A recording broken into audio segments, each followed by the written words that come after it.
Assalamualaikum warahmatullahi wabarakatuh. Perkenalkan, nama saya Muhammad Zaidan Ilmi dengan NIM 2205166018. Di sini saya akan menayangkan praktik mengajar micro teaching dengan materi sejarah masuk dan berkembangnya Islam di Indonesia. Selamat menyaksikan.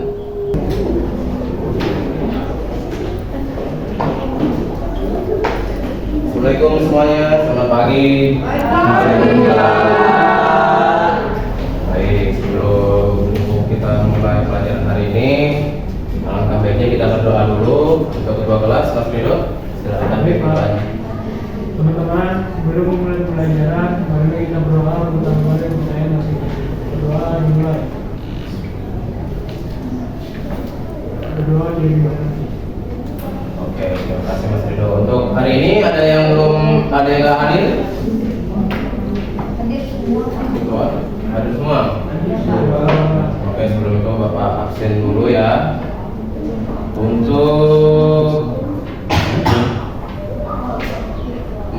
Untuk Ridho Arya? Hadir Pak. Pak Adil Mahbub? Hadir Pak. Habib Al-Farozi? Hadir Pak. Siti Berkah?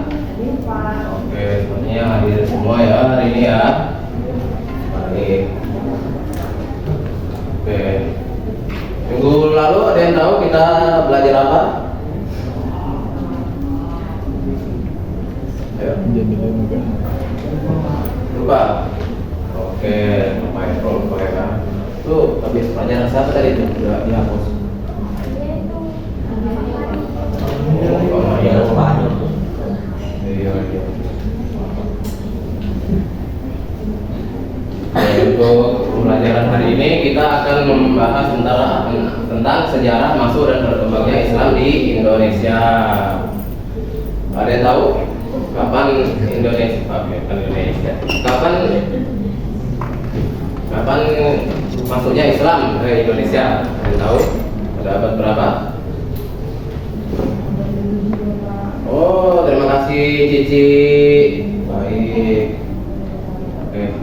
Untuk pembelajaran hari ini nanti Bapak akan menjelaskan tentang sejarah masuk dan berkembangnya Islam di Indonesia.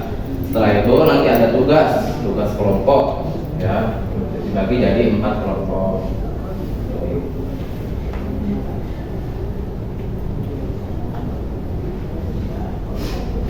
Nah, yang pertama adalah awal mula masuknya Islam ke Indonesia. Masuknya Islam ke Indonesia terjadi antara lazim, maaf Bapak agak tua ya. Jadi terjadi sekitar abad ke-7 Masehi. Maaf Bapak, penyakitan ada. Jadi maklum ya Bapak, berarti batu-batu terus ya. Iya. Lagi musimnya batuk, Pak. Iya betul, soalnya musim pancaroba. Jadi orang batuk-batuk, banyak yang sakit gitu ya. Jadi kalian harus jaga kesehatan, betul sekali. Baiklah. Karena sehat itu mahal. Oke. Daripada menjelasin, ini kita lanjut ke videonya. Bapak ada video. Ini dia. Pada video kali ini, kita akan belajar tentang teori kedatangan Islam ke Nusantara. Sebelum kita membahas teori-teori tersebut, dapat kita ketahui bahwa Indonesia termasuk ke dalam salah satu wilayah yang letaknya cukup strategis. Wilayah Indonesia banyak dilalui oleh para pedagang yang berasal dari Timur Tengah, India, Malaka, dan Ayo tolong diperhatikan ya. sebagian besar para pedagang tersebut memeluk agama Islam. Pedagang Islam inilah yang berperan penting dalam proses masuknya agama kebudayaan Islam di Indonesia. Meskipun demikian, banyaknya perdebatan mengenai kedatangan Islam di Indonesia itu mencakup 3 masalah pokok. Yang pertama yaitu dari mana sih tempat asal kedatangan Islam bisa masuk ke Indonesia? Lalu siapa yang membawa agama Islam untuk pertama kalinya? Dan juga kapan ya Islam itu masuk ke Nusantara atau ke Indonesia. Dengan adanya beberapa perdebatan tersebut, kedatangan Islam di Indonesia memunculkan berbagai teori. Teori yang pertama yaitu teori Gujarat.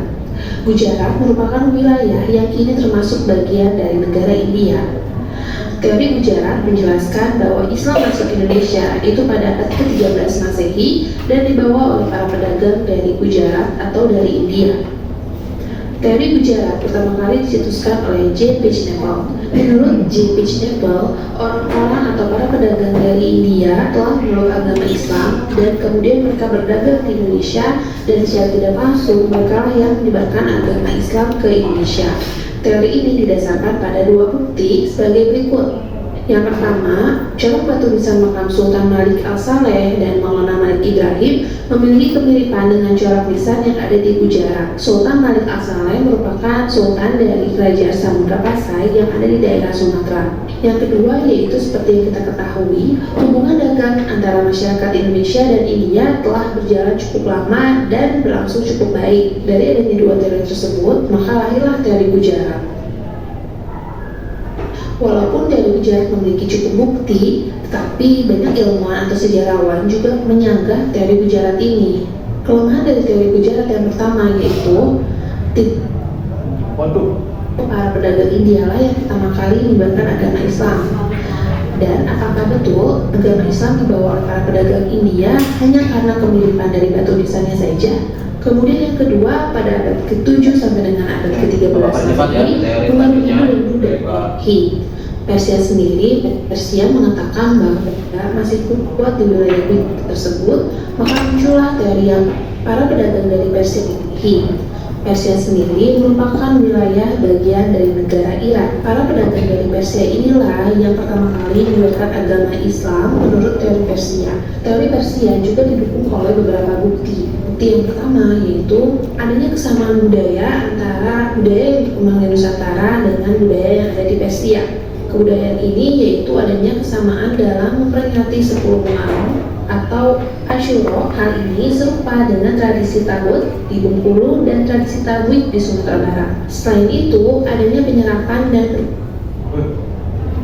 ke dalam bahasa Melayu.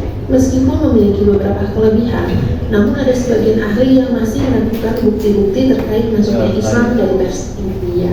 Dengan adanya kelemahan tersebut, saat itu masih kalah jumlahnya dengan pedagang dari Arab, Cina, dan yaitu teori Mekah. Teori Mekah menyatakan bahwa pengaruh Islam telah masuk ke Nusantara pada sekitar abad ke-7 dan dibawa langsung oleh para pedagang Arab dan juga para musafir Arab yang memiliki semangat tinggi dalam penyebaran agama Islam bisa sampai ke Nusantara. Bukti pendukung dari teori Mekah ini yaitu yang pertama adanya catatan Ibnu Battuta yang menjelaskan Raja Samudra Pasai menganut mazhab Syafi'i. Mazhab Syafi'i merupakan mazhab terbesar di Mesir dan juga Arab. Selain alasan kesamaan mazhab, Buya Hamka juga melihat bahwa gelar Raja-Raja Samudra Pasai adalah Al-Malik, bukan Syah atau Khan seperti yang terjadi di Persia dan India. Di samping itu, pada abad ke-13 telah terdapat ulama-ulama Jawa yang mengajarkan tasawuf di Mekah. Meskipun didukung oleh beberapa bukti. Oke, itu saja ya video untuk pembelajarannya untuk tentang teori-teorinya ya. Ada yang tahu tadi teori apa aja? Ayo, Cici, tadi tak perhatikan, ayo. Teori apa? Apa? Maka, ayo, Elisa ya. Ya oke. Apa lagi? Oh ya, Mas Andi. Teori Persia, Pak. Oke, mungkin itu saja ya teori-teorinya yang dapat dijelaskan dari video tadi. Oke, selanjutnya Bapak akan membahas tentang bentar ya. Error ini, ada ketuan. Maaf ya. Ya. Nah, yang kedua kita akan membahas tentang cara penyebaran agama Islam di Indonesia. Betul itu. Oke, yang pertama ada teori perdagangan, ya.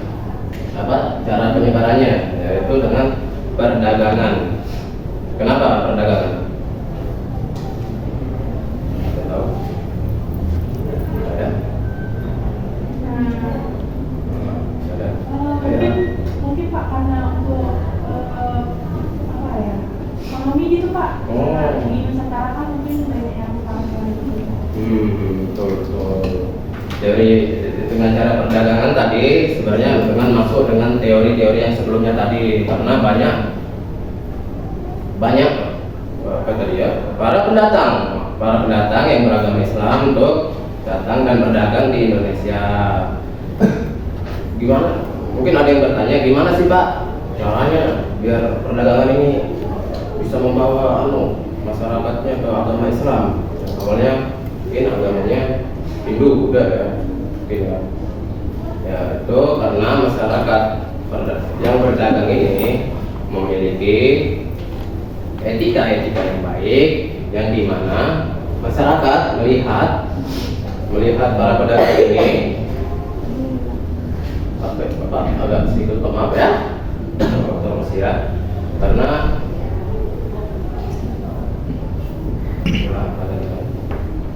karena masyarakat itu tadi melihat etika pedagang yang sangat baik semua, jadi mereka mencoba untuk masuk Islam juga.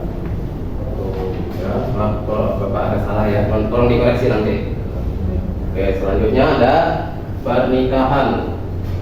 Nah, jadi para pedagang juga menikahi para pribumi yang dimana dulu kan berdagang itu statusnya lumayan tinggi lah ya, berdagang karena faktor ekonomi dan juga sosial.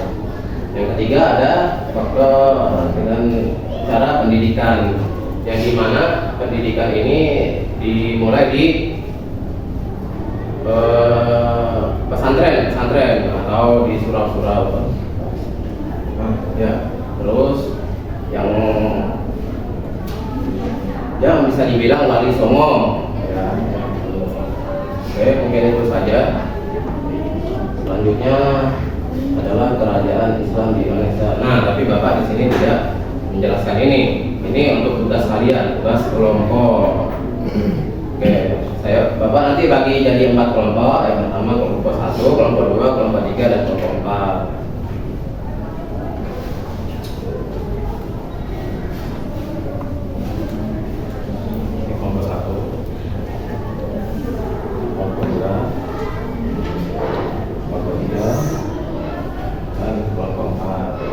Oke, Bapak kasih waktu kurang lebih 3 menit ya untuk berdiskusi. Silakan diskusi.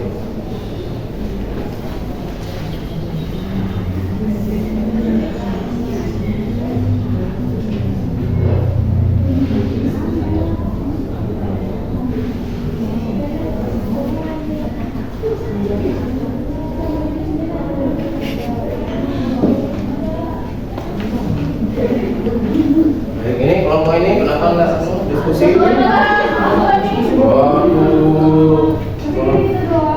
ya yang tuh. Kalau ada yang mau ditanya?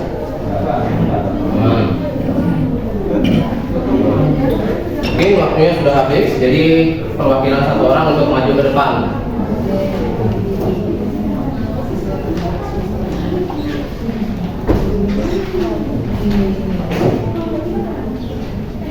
Ayo kelompok sana, kelompok 4.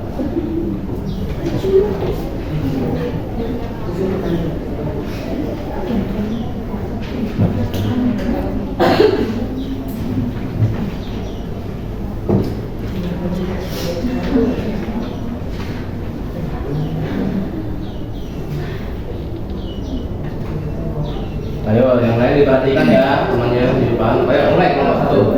Oke, saya dari kelompok 1. Di sini kami menjelaskan tentang Kesultanan Aceh, di mana lokasinya itu berada di provinsi Aceh, khususnya di wilayah Banda Aceh sekarang. Lalu tahun berdirinya itu sekitar tahun 1496 Masehi. Tokoh-tokoh pentingnya itu ada Sultan Ali bin Hayat Shah. Lalu peran dalam pendidikan. Oh ya, silakan repeat Pak Harmandi. Aceh dikenal sebagai pusat ilmu pengetahuan dan dakwah Islam di Asia Tenggara. Sultanat ini memiliki jaringan luas dengan umat Islam seperti Turki, Persia, dan India. Ulama-ulama besar seperti Syamsuddin As-Sumatrani dan Nurdin Al-Albani menjadi tokoh sentral dalam pengajaran agama Islam di istana dan masyarakat. Aceh juga dan menyebarkan banyak literatur Islam yang berpengaruh luas hingga ke semenanjung Malaya dan Nusantara. Lalu peninggalan sejarahnya itu ada Masjid Raya Baitul Rahman. Oke, tepuk tangan dulu untuk kelompok 1. Baik, kelompok 2. Jadi kami kelompok 2 membahas tentang Kesultanan Banten. Lokasinya itu di Provinsi Banten, ujung barat Pulau Jawa. Lalu tahun berdirinya sekitar tahun 1526 Masehi. Lalu untuk tokoh-tokoh pentingnya, yang pertama Maulana Hasanuddin yang merupakan Sultan utama Banten. Lalu Sultan Agung Tirtayasa, pemimpin besar yang membawa Banten mencapai masa kejayaan pada abad ke-17. Lalu peran dalam penyebaran Islam, Kesultanan Banten berkembang sebagai pusat perdagangan sekaligus pusat penyebaran Islam di wilayah barat Nusantara. Letaknya yang strategis di Selat Sunda membuatnya menjadi pintu masuk perdagangan dan pulangan dari Timur Tengah. Pemerintahannya mendorong dakwah dan pendidikan Islam serta menjalin hubungan diplomatik dengan kerajaan-kerajaan Islam di Timur Tengah.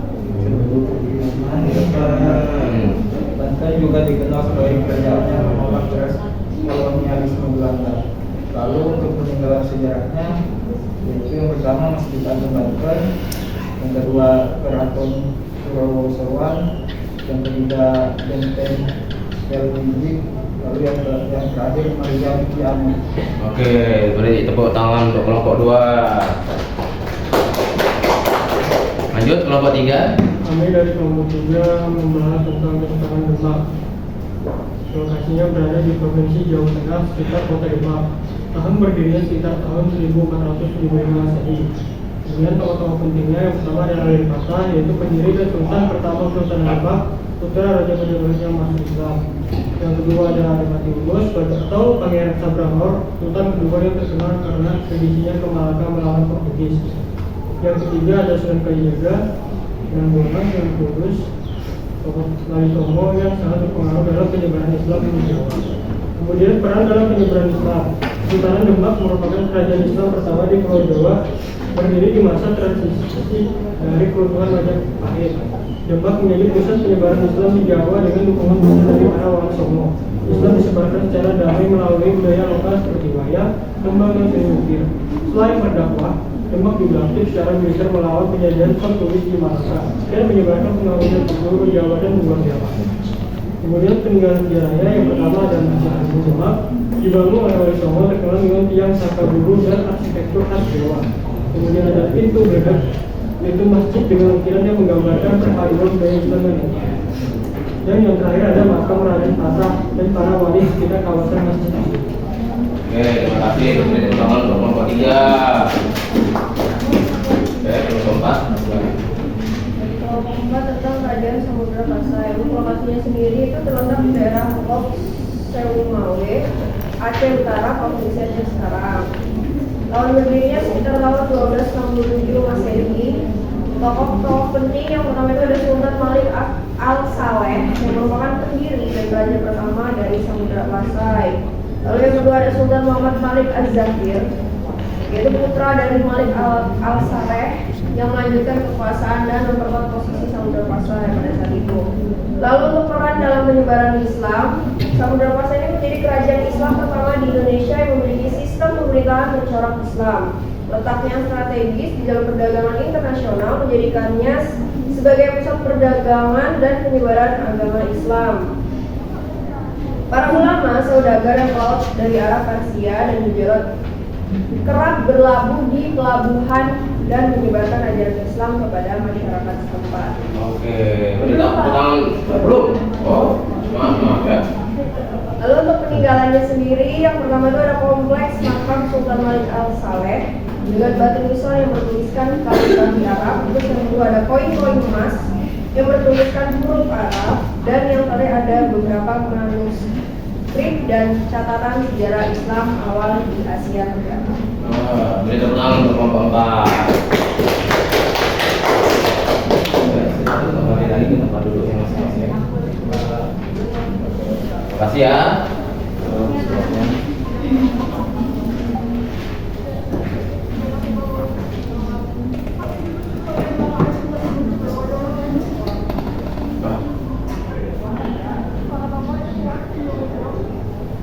mungkin itu saja materi dari Bapak ya. Kurang dan lebihnya mohon dimaafkan. Oh ya, untuk satu ada yang ingin memberi kesimpulan untuk kamu? Oh ya, Aldi silakan. Ya, jadi ini kesimpulan yang saya dapat Pak ya selama kita belajar di pertemuan kali ini, di mana saya mempelajari teori-teori masuknya agama Islam di Indonesia, mulai dari teori Persia, Misra, dan Mekah, dan seperti perkataan Bapak penyebaran agama Islam melalui 3 cara seperti perjalanan, pernikahan, dan pendidikan. Selain itu kita juga membahas tentang kerajaan-kerajaan awal yang ada di Indonesia seperti pengembangan Pasai, Banten, dan juga Demak. Oh, terima kasih Aldi. Beri tepuk tangan dulu dong untuk Aldi. Mungkin itu saja dari Bapak. Kurang dan lebihnya mohon dimaafkan bila Bapak ada salah kata atau apa. Karena manusia tidak luput dari yang namanya kesalahan. Bila kita beri hidayah. Oh ya, sebelum itu Mas Ril, tolong ya. Nanti doanya dulu. Sebelum pulang, coba Pak. berdoa dimulai. Berdoa dimulai. Oke, sekian mungkin dari Bapak. Wassalamualaikum warahmatullahi wabarakatuh dan selamat pagi. Terima kasih sudah menyaksikan video saya. Dadah.